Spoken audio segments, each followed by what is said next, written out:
Jadi seperti ide awal ya Pak Dodi dan Kosum ya waktu pertama kali kita bikin DTI 8 itu kan kita bikin pool ya, pool perusahaan-perusahaan yang super high quality ya, yang bisa dibilang mungkin too big to fail lah ya, mungkin kalau bahasa orang yang suka orang sebut. Perusahaan baru yang akan dimasukkan ke dalam universe DTI 8 ini adalah, Ada yang bilang coal is dead gitu ya. sebenarnya kalau kita lihat kondisi valuasi sekarang dari NSP ini sebenarnya cukup murah. Jadi menurut kita yang menarik untuk yang poultry ini, Supaya makin banyak poolnya makin besar kan, pilihan makin banyak, opportunity cost juga makin baik. Halo Sobat Investor, selamat datang di channel Dodi Bicara Investasi. Dan kali ini saya bersama dengan Pak Sumadi dan Pak Billy. Halo Pak Sumadi, halo Pak Billy. Halo. Halo Sobat Investor. Oke, Pak Sumadi dan Pak Billy ini adalah bagian dari komunitas saham Think, di mana saya juga menjadi anggota di sana. Dan kita akan update terkait dengan indeks DTI 8. Kita ada beberapa konten yang sudah membahas tentang DTI 8. Jadi apa sih indeks dari DTI 8? DTI 8 ini adalah indeks yang isinya 8 perusahaan yang kita rasa kinerjanya bagus dan juga saat kita memilih itu sudah dijual di harga yang murah. Nah, Pak Sumadi, Pak Billy mungkin ada update? Oke, jadi seperti ide awal ya Pak Dodi dan Kosum ya waktu pertama kali kita bikin DTI 8 itu kan kita bikin pool ya, pool perusahaan-perusahaan yang di Indonesia khususnya yang super high quality ya, yang bisa dibilang mungkin too big to fail lah ya, mungkin kalau bahasa orang yang suka orang sebut, yang kita yakin akan perform untuk jangka waktu panjang selama kita belinya nggak kemahalan. Bukan seperti portfolio pribadi yang concentrated mungkin 2 saham dan belinya di yang ada margin of safety 50% lebih. DT 8 ini kan kita bikin bukan untuk itu tujuannya, tapi kita benar-benar pengen bantu publik lah ya yang masih pemula, supaya at least jangan sampai salah beli perusahaan, belinya yang bagus dan belinya jangan sampai di harga yang kemahalan. Nah, kita habis kemarin bikin Think Almanak ya, gitu di tim, kita sadar ini ternyata ada mungkin perusahaan yang sebelumnya yang bagus tapi kita belum masukin. Jadi kita pengen supaya makin banyak poolnya makin besar kan, pilihan makin banyak, opportunity cost juga makin baik gitu. Nah, ini mungkin nanti update ke depannya saya dan Pak Sum ini mungkin akan digantikan nih oleh tim. Ya, timnya mungkin ada Rahmat Aji dan Michael Surajaya. halo. Mungkin perkenalan dulu kali ya. Untuk Mike, silakan Mike perkenalan dulu. Halo, Karena sobat. Iya. karena sobat investor kan belum pernah lihat mukanya Mike nih di channelnya Pak Dodi. Silakan. Halo Sobat Investor, ini mungkin pertama kali saya ini ya muncul di YouTube DTI 8 ya. Diperkenalkan mungkin nama saya tadi udah disebut sama Pak Billy ya, Michael Suryajaya. Saya di sini sebagai bisnis analis. Jadi mungkin nanti ke depannya saya bersama dengan Rahmat akan update untuk DTI 8 bersama dengan Pak Dodi juga. Kita akan tukar peran ya sama Pak Billy sama Pak Sumadi. Gitu. Oke, jadi serah terima ya Pak Sumadi, Pak Billy ke Rahmat dan Michael. Ya, harapannya sih maksudnya dari teman-teman saat penggunaan DTI 8 ini ya, kita sebagai investor pun saat menyusun indeks pun kita juga harus nyadar maksudnya pool yang di dalam indeksnya kita pun juga kita harus istilahnya ganti-ganti. Kayak semacam inilah kayak LQ45 itu pun juga ada yang bisa kita gantikan. Kenapa enggak kalau ada perusahaan yang dulunya mungkin kita lihat yang over value, sekarang jadi under value, kenapa enggak kita masukin ke pool. Nah, kali ini kita mau perbesar menjadi berapa ini? Jadi Oke, kali ini 30. Menjadi 30. Oke. Dan thank you buat Pak Sumadi dan Pak Billy. Semoga kolaborasi kita masih tetap ini lanjut ya. Oh, Tetap Pasti, lanjut Pak. di Pasti. next video dengan konsep yang berbeda lainnya. Thank you atas insight-insightnya Pak Sumadi dan Pak Billy. See you, bye-bye. Thank you. thank you. Oke, jadi mungkin Sobat Investor sudah pernah nonton video-video sebelumnya ya. Jadi kita akan ada beberapa perusahaan yang kita masukkan ke dalam universe DTI 8 ini. Nah, di sini kita ingin melakukan update atas universe dari DTI 8. Jadi ada perusahaan yang akan kita take out dari universe tersebut dan juga ada beberapa perusahaan yang akan kita masukkan ke dalam universe. Nah, jadi kita mau membuat total perusahaan dari universe ini menjadi 30 perusahaan. Nah, mungkin kita langsung saja masuk ke pembahasan ini ya, universe ya. Jadi di sini kita pertama kali mungkin saya mau cerita dulu dari perusahaan yang mau di take out dari universe DTI 8 ini dulu. Jadi kemarin kan kita ada ini ya, S Hardware dan juga DLTA. Di sini kita di kesempatan kali ini kita mau take out dua perusahaan ini, Ace Hardware dan DLTA. Mungkin saya cerita dulu dari yang pertama, Ace Hardware ini karena kita merasa kemarin kinerjanya terpuruk ya gara-gara COVID-19. Kemudian waktu pembatasan COVID-19 kemarin banyak gerainya yang terpaksa harus tutup. Dan ternyata sampai sekarang pun kinerjanya masih belum membaik gitu. Jadi kita merasa sepertinya behavior dari customernya Ace Hardware ini ada kecenderungan untuk berubah, di mana mungkin mereka sudah bisa menemukan substitusi barang yang dijual di Ace Hardware, mereka sekarang belinya di online, atau ada juga yang mungkin belinya di toko-toko yang lebih dekat ke rumah gitu. Jadi kebiasaan-kebiasaan yang dilakukan oleh customer Ace Hardware sebelum pandemi itu sekarang ada kecenderungan untuk berubah. Oleh karena itu, di kesempatan kali ini kita mau take out dari Ace Hardware dari Universe DTI 8. Kemudian mungkin yang kedua, ini ada DLTA. DLTA ini kita take out karena simply ada perwakilan di Universe DTI, yaitu MLBI. Jadi lebih baik DLTA ini di take out dan digantikan oleh perusahaan-perusahaan lain yang mungkin punya prospek yang bagus untuk di kemudian hari. Oke, mungkin saya mau start dulu yang pertama ya, perusahaan baru yang akan dimasukkan ke dalam Universe DTI 8 ini adalah Selamat Sempurna atau tikernya adalah SMSM.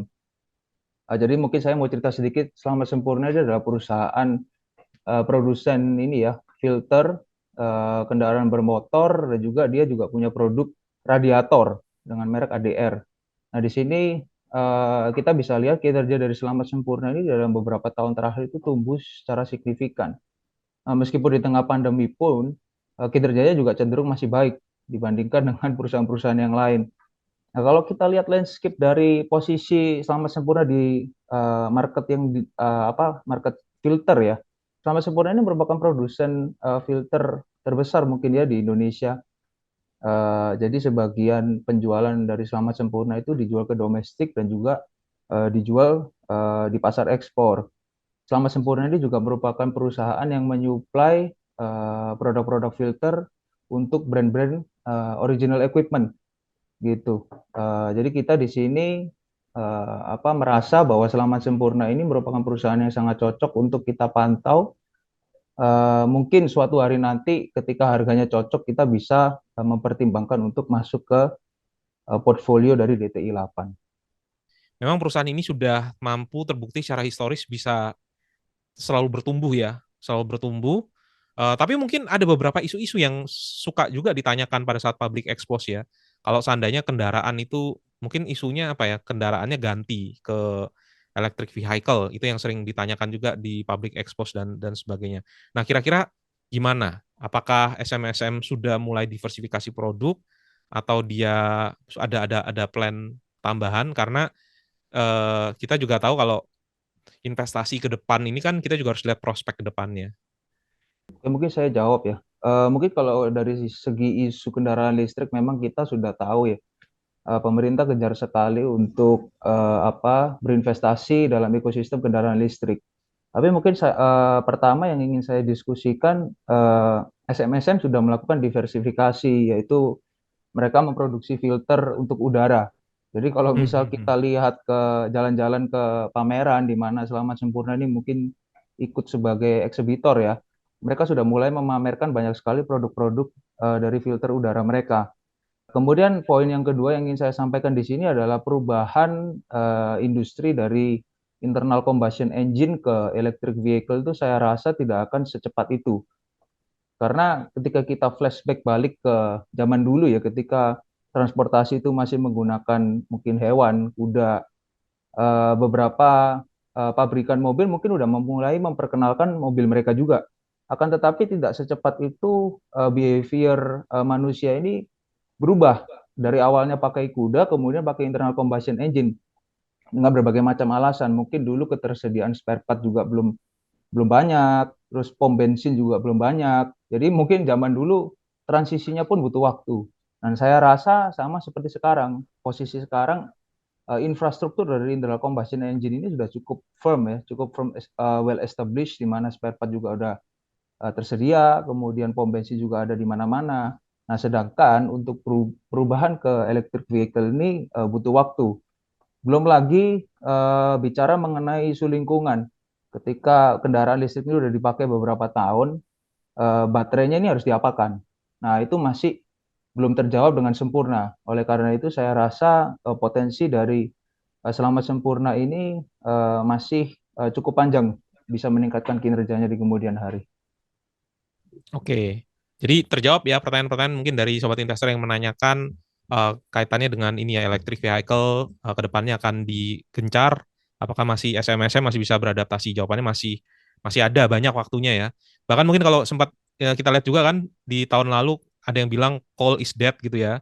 Energi bersih Ya. yang digaung-gaungkan tapi ya ternyata sampai sekarang siklusnya malah naik ya.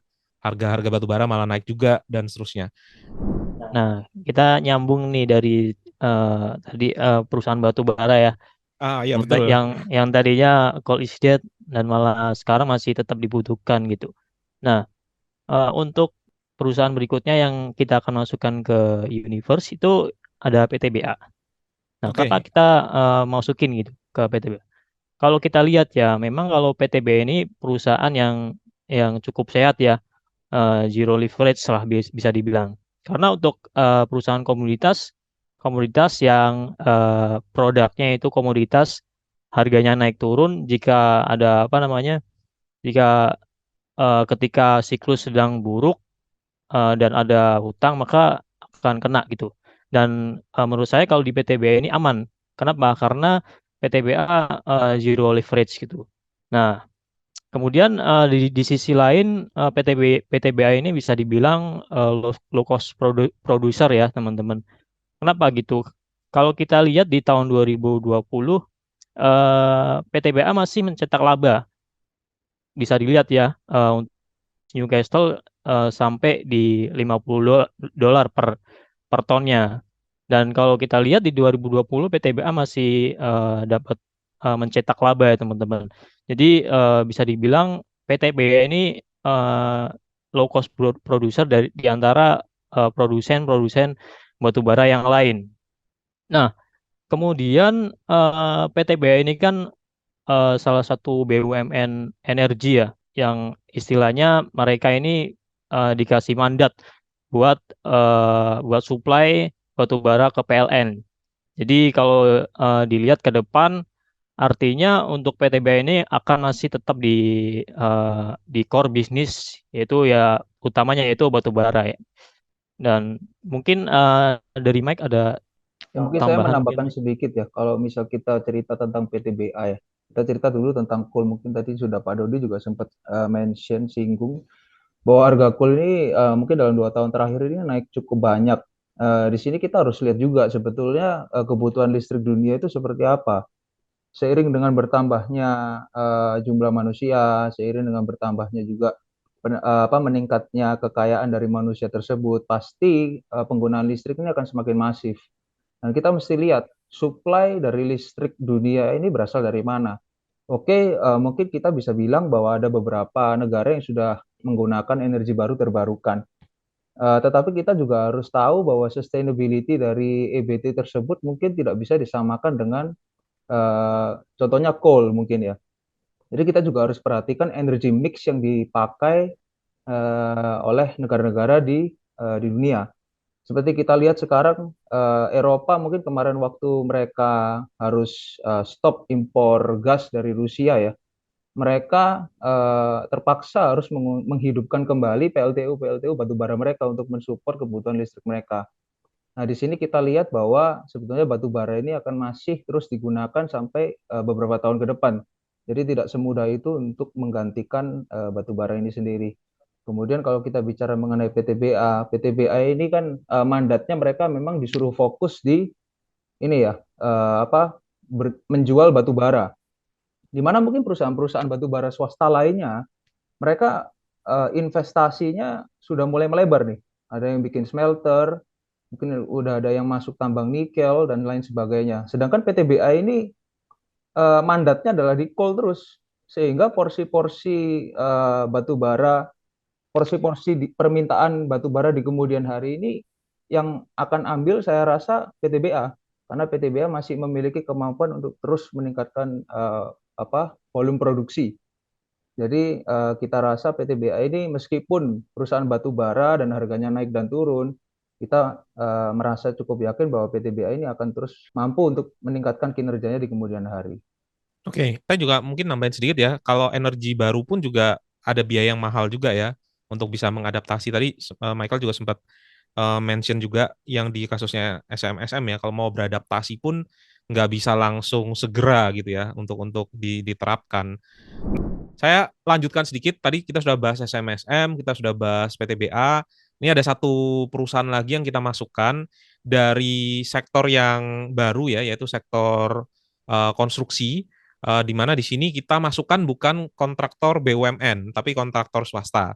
Nah, kontraktor swasta salah satu yang kinerjanya kita lihat cukup bagus, bahkan pada saat pandemi pun tidak berdarah-darah, itu salah satunya adalah Total, TOTL, Total Bangun Persada. Kalau TOTL sendiri itu adalah kontraktor bangunan yang memang sampai saat ini di proyek-proyek terakhir ini masih belum menerima proyek-proyek infrastruktur. Ya, sehingga karakteristik mereka agak berbeda dengan kontraktor BUMN yang mengerjakan proyek infrastruktur. Nah, kalau kontraktor swasta biasanya ada dua ciri ya. Proyek-proyeknya itu ada yang proyek-proyek yang biasa di mana owner itu memberikan semacam DP, kemudian pembayaran by progress. Salah satunya adalah yang mengerjakan adalah Total. Ada juga yang proyek-proyek yang dikerjakan oleh kontraktor BUMN infrastruktur yang mereka itu pembayarannya sistemnya adalah turnkey, dibayar di akhir setelah proyek selesai, yaitu Waskita, Wika, dan seterusnya. Nah, nature-nya agak berbeda. Kalau Wika, Waskita, PTPP, dan seterusnya, mereka harus ngutang dulu di bank, digunakan untuk membangun bangunan, membangun jalan tol, dan seterusnya. Setelah proyek selesai, baru dibayar. Permasalahannya adalah utang mereka itu sudah sangat besar gitu ya. Sebelum pandemi aja sudah lebih dari 100% atau bahkan lebih dari 200% debt to equity ratio-nya. Sehingga ketika pandemi terjadi, progresnya nggak ada, nggak lancar, proyeknya molor, mereka pada akhirnya malah minus, bahkan sampai ada yang right issue, dan seterusnya gitu. Sedangkan kontraktor swasta seperti Total dan seterusnya, karena mereka utangnya tidak ada, maka mereka bisa survive. Total ini kalau menurut saya adalah salah satu kontraktor swasta yang kinerjanya cukup bagus, dan dia juga punya klien-klien masa lampau yang dari developer-developer yang cukup ternama gitu ya. Jadi mengapa kita pilih atau kita masukkan Total Bangun Persada untuk bisa merepresentasikan satu sektor lagi, yaitu sektor konstruksi. Memang kalau kita lihat dalam beberapa tahun terakhir ini sektor konstruksi ini lagi terdampak ya, masih belum pulih juga, tapi harapannya ketika nanti pulih ya Total akan bisa kembali lagi ke kinerja jaya-jayanya pada sekitar 2015-16an gitu ya. Ya, mungkin saya mau tambahin dikit ya, ketika kita bicara mengenai Total, kondisi sekarang mungkin banyak orang yang bilang bahwa terjadi ini ya, oversupply dari gedung bertingkat, terutama perkantoran, mungkin juga apartemen. Tapi saya rasa dalam beberapa tahun ke depan siklus properti ini akan kembali lagi ya naik.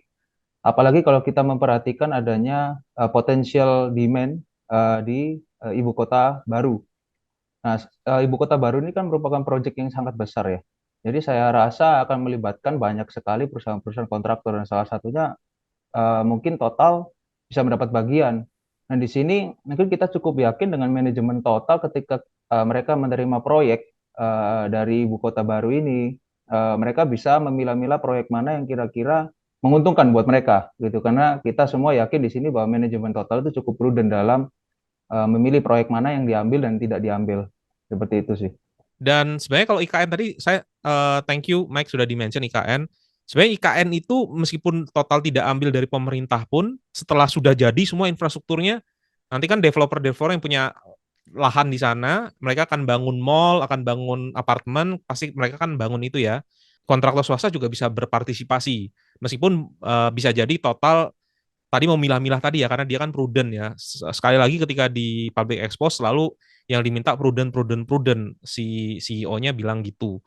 Nah, mereka bisa kecipratannya yang the next-nya ya, setelah sudah jadi semua, sudah pindah semua, terus kemudian mulai ada populasi penduduk, ya bangunan-bangunan tinggi tadi bisa kena kuenya ke Total gitu. Next. Oke, mungkin sekarang kita lanjut ke Bank NISP.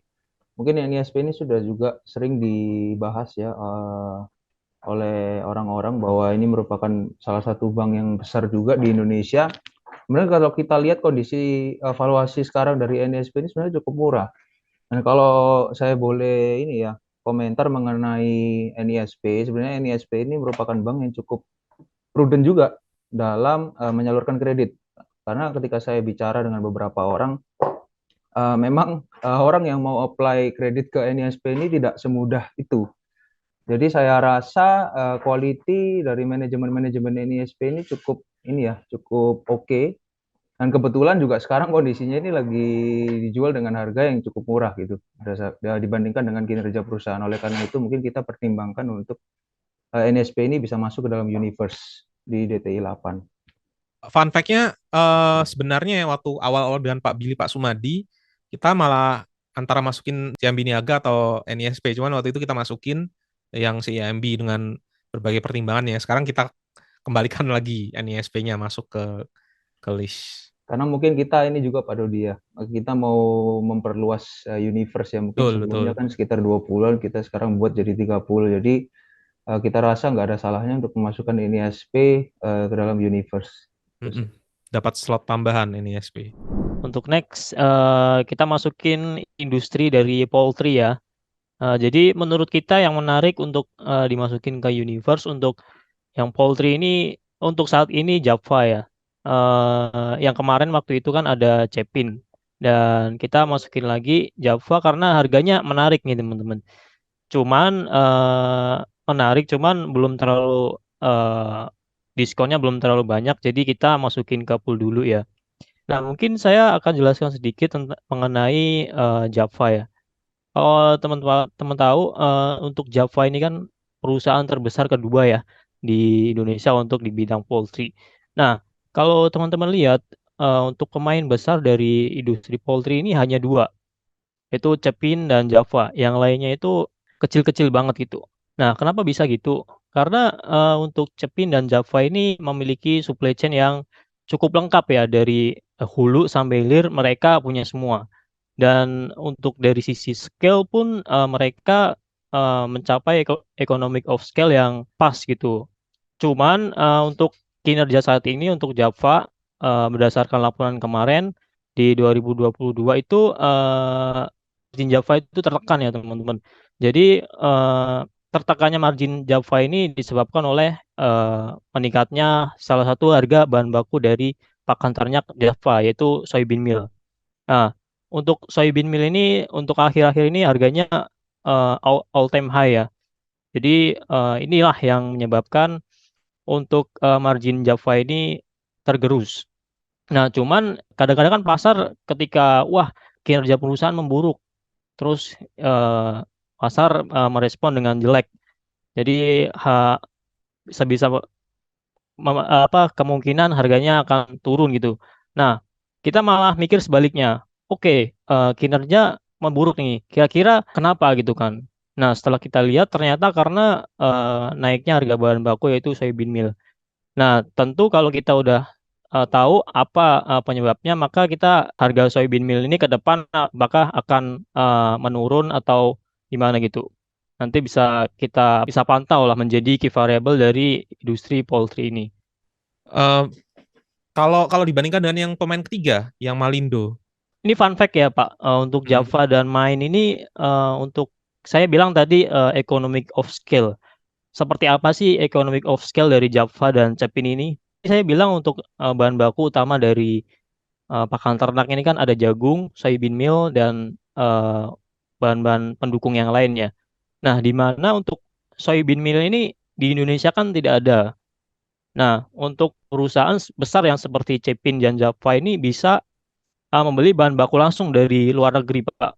Begitu. Jadi bisa dapatin harga yang lebih murah dibanding perusahaan-perusahaan kecil seperti Malindo sama Sria Sewu gitu. Kenapa? Karena mereka bisa langsung beli bahan baku soybean meal langsung satu kapal gitu.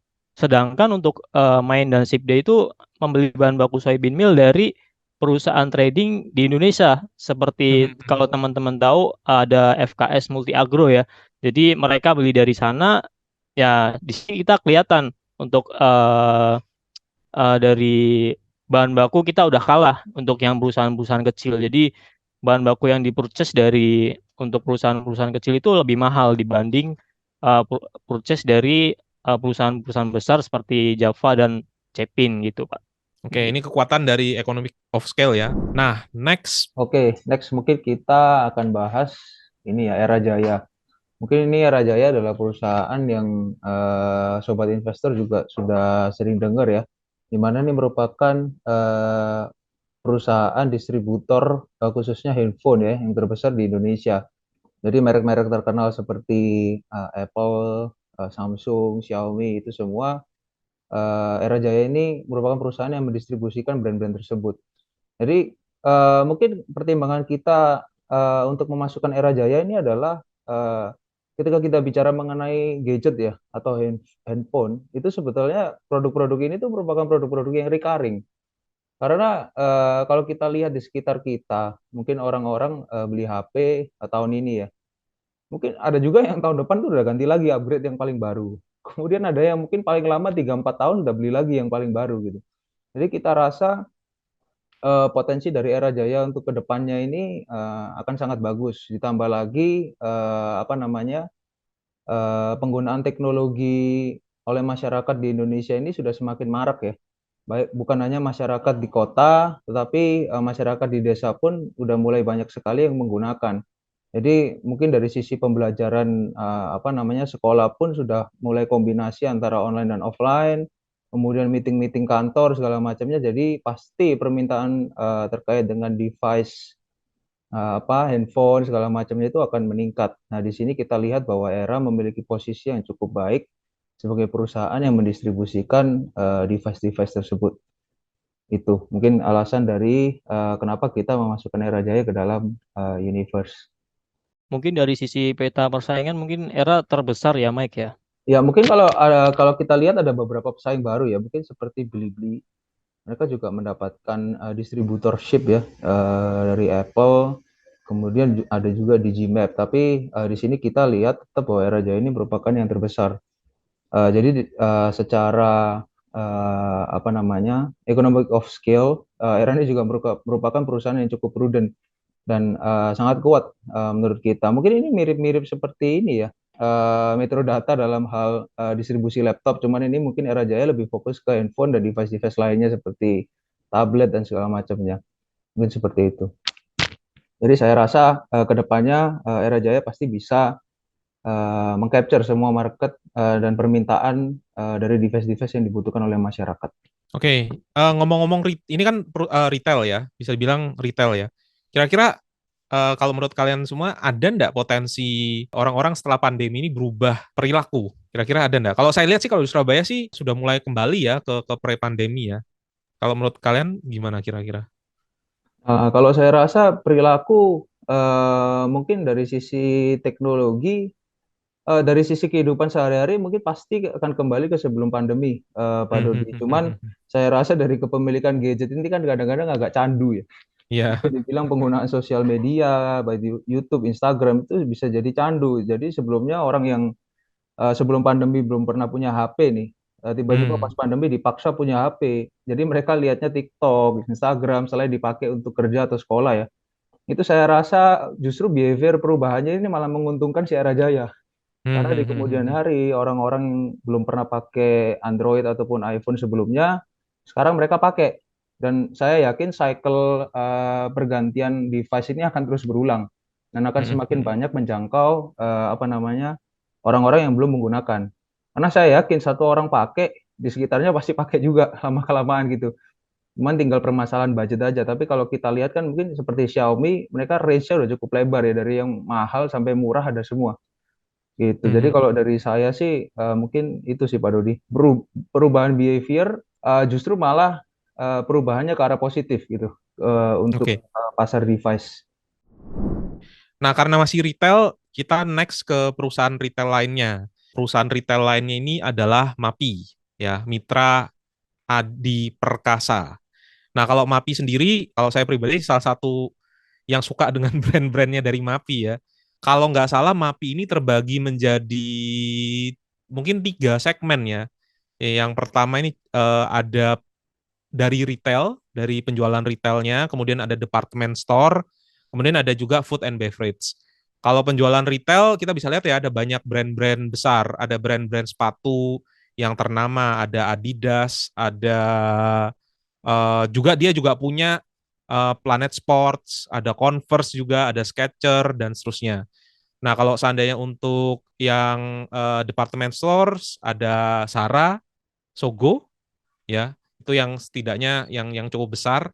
Kemudian kalau kita bicara food and beverage, ada Burger King, Domino's, lumayan suka beli juga. Terus kalau di Subway di Surabaya juga sudah masuk Subway. Terus ada Starbucks ya. Saya sebenarnya orang teh bukan orang kopi. Jadi ya minum kopi ya sebagian. Tapi saya rasa sekarang anak-anak sekarang ini, anak-anak Gen Z sekarang ini ya nggak bisa lepas dari kopi ya. Kalau mungkin dulu 10-20 tahun lalu mungkin orang belinya soda ya, Coca-Cola. Sekarang rasanya sudah ganti semua ke kopi ya. Mungkin itu kalau dari MAPI, mungkin kalau yang saya lihat sebenarnya persentase dari penjualannya masih dominan itu di ini ya, di retail ya. Kemudian next-nya ada di food and beverage dan juga di department store. Kalau saya, tapi jadi penjualan retailnya masih menyumbang dari sisi pendapatan, omsetnya cukup besar di penjualan retail. Kalau saya Susah boleh untuk tambahin gantiin. sih, MAPI ini mode-nya adalah di scale ya. Ya. Jadi ketika mereka mau sewa stand ya di mall itu, mereka bisa sewa nggak tahu ya, mungkin berapa puluh persen itu grupnya mereka semua yang ambil gitu. Jadi ketika mereka melakukan negosiasi baik dari mall maupun dari brand-brand luar yang mungkin mereka mau ambil distributorshipnya, mereka punya power yang cukup kuat menurut saya. Jadi ketika mereka mau buka stand, mereka pasti bukanya langsung gelondongan gitu. Satu brand yang ada di bawah mereka, mereka langsung buka sekaligus di satu mall tersebut. Jadi mungkin kita lihat kalau jalan-jalan ke mall biasanya pasti ada Starbucks, kemudian ada Sport Station ataupun Planet Sports, kemudian Zara segala macamnya, itu mereka sewa biasa langsung gelondongan. Demikian juga ketika mereka melakukan negosiasi dengan brand-brand dari luar, mereka pasti mempromosikan mereka punya jaringan distribusi karena sangat luas. Hampir semua tenan-tenan di mall itu mungkin grupnya mereka gitu. Ini Apple berarti di ini juga ya, di MAPI ya kayaknya ya, di Gmap ya. Iya, ada juga, Pak. Singgung sedikit mengenai HP karena MAPI kan juga ada hubungannya ya. Jadi kalau kita lihat Oppo dan Vivo itu sebetulnya mereka dari prinsipal turun tangan sendiri untuk melakukan jalur distribusi grupnya mereka lah, Oppo dan Vivo. Jadi mungkin kalau dari sisi HP, MAPI masih bisa dapat dari Apple. Cuman kalau kita bicara Samsung, Xiaomi, mungkin kita bisa pantau terus ya ke depannya. Apakah mereka bisa dapat nggak ini distributorshipnya? Berarti kan mereka harus melawan Era Jaya nih. Mungkin yang jaringannya udah cukup luas gitu. Memang kalau MAPI ini retail yang memiliki brand yang cukup kuat ya, berbeda dengan Ace. Karena kalau Ace misal tuh, kalau kita lihat brand-brandnya itu nggak terlalu kuat-kuat banget dan bisa tergerus daripada produk-produk yang ada di online shop kayak Shopee, Tokopedia, eh, Lazada gitu-gitu. Dan kalau kita lihat untuk produk yang di MAPI ini kan kayak Zara gitu kan, Starbucks gitu kan, pasti untuk potensi tergerusnya itu saya rasa cukup sulit untuk dimasuki gitu. Ya, oh iya, saya lupa mention tadi. Jadi produk-produk yang ada di bawah MAPI ini sebetulnya kan produk-produk yang tergolong menengah ke atas ya, secara harga. Jadi kalau kita bicara mengenai krisis ekonomi atau segala macamnya, saya rasa tidak akan terlalu berdampak besar ke kinerja MAPI karena emang customer-customer mereka itu cenderung menengah ke atas sebetulnya. Jadi mungkin ketika COVID kemarin mereka terdampak ya jelas karena ada pembatasan, mall harus tutup segala macamnya. Tapi ketika mall sudah mulai buka, kinerjanya langsung recover gitu karena Bahkan mungkin lebih sekarang. bahkan lebih gitu karena orang mungkin udah ini ya ngerem belanja kemarin, sekarang di, ini semua dikeluarin semua duitnya gitu. Jadi saya rasa positioning MAPI dengan brand-brand yang mereka usung di Indonesia ini sangat sangat sangat ini ya, sangat sangat kuat Pak, dari segi distribusi, pricing, market segala macamnya itu. Tadi saya Rahmat sempat mention poin bagus ya kalau mau bandingkan terkait dengan retail, sama MAPI ini kontras. Harusnya kalau seandainya sudah pulih semua, orang-orang sudah mulai belanja lagi, sudah ke mall lagi, dua-duanya harusnya bisa recover. Tapi Ace justru 2022 ini kayaknya kalau nggak salah lihat malah turun ya dari tahun lalu ya. Dan Ya tahun lalu pun betul. juga turun juga dari sebelum pandemi gitu. Sedangkan kalau saya lihat yang MAP ini baru ngelihat laporan keuangannya, dia malah all time high ini kayaknya di total pendapatan sama laba laba bersihnya gitu. Jadi pada akhirnya ya kita terpaksa putuskan Ace-nya kita keluarkan dari ini karena memang kita ngelihat ada perubahan behavior ya dari orang yang justru karena pandemi orang-orang bisa lebih sering lihat HP, bisa nemuin alternatif untuk belanja produk-produk di e-commerce. Sedangkan kalau untuk produk-produknya MAPI tidak tergantikan karena produk-produk yang menengah ke atas tadi. Next. Oke, next kita lanjut ke Ultra Jaya. Jadi di sini kita semua mungkin udah tahu ya, grup dari Ultra Jaya ini dari produk-produk yang dijual. Mungkin dari beberapa sobat investor juga ada yang rutin mengkonsumsi. Jika kita lihat kinerjanya, mungkin 1-2 tahun terakhir ini mereka kinerja dari Ultra Jaya itu mungkin agak sedikit menurun ya. Tapi nggak bisa dipungkiri apa Ultra Jaya ini merupakan pemain besar di Indonesia. Dan untuk produk susu sendiri, saya rasa Ultra Jaya mungkin paling besar ya di Indonesia. Jadi mungkin ini adalah pertimbangan kita untuk memasukkan Ultra Jaya ke dalam universe dari DTI 8. Nah, mungkin yang jadi pertanyaan dari Ultra Jaya ini adalah behavior dari orang Indonesia sendiri ya. Mungkin behavior dari orang Indonesia ini belum tidak terbiasa atau belum terbiasa untuk mengkonsumsi susu, produk dari susu. Nah, kita mesti lihat dan pantau juga apakah behavior dari masyarakat Indonesia ini bisa berubah ke depannya. Karena kalau kita lihat dari negara-negara Asia yang negara maju lainnya, mungkin mereka konsumsi susu mereka ini ya meningkat terus seiring dengan membaiknya perekonomian mereka. Dan mereka juga mungkin lebih mengadopsi ini ya behavior-behavior dari masyarakat negara barat. Jadi saya rasa Ultra Jaya ini memiliki potensi juga yang cukup besar di kemudian hari. Jadi kita masukkan ke dalam universe DTI 8. Padahal 4 sehat 5 sempurna ya slogannya kita ya. Iya Tapi betul. susunya malah masuknya di kopi tuh. Kopi Nah itu susu, Pak, orang mengkonsumsinya kopi susu bukan susunya. Iya. bukan susunya. Iya. Kalau nggak kopi ya rokok gitu. Kalau kalau teh kotak sendiri kalau di Ultra Jaya berapa persen?